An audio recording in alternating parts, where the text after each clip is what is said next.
Topic is understanding of V over F pattern and base frequency. What mechanism VFD follows to change the speed? That brings us to further deepen our understanding by knowing V over F pattern. So what is V over F?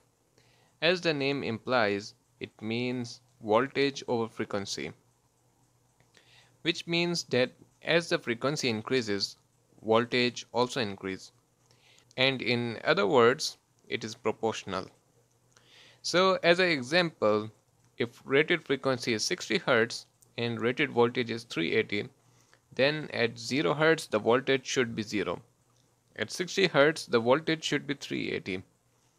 And at 30 Hz the voltage should be half, which is 190, as we can see on the screen. So that is V over F pattern. So now with this understanding, we can move a little further to understand an important parameter in VFD setup, and that is base frequency and rated voltage. If either of these are changed, it will affect the V over F pattern. So as an example, if we change the rated voltage to 220, this is how it will look in the graph.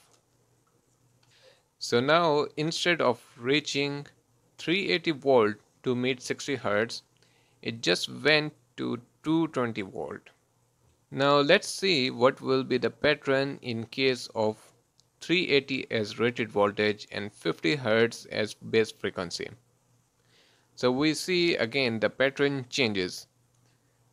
The linear line shifted a little bit towards left side. We will observe this practically also.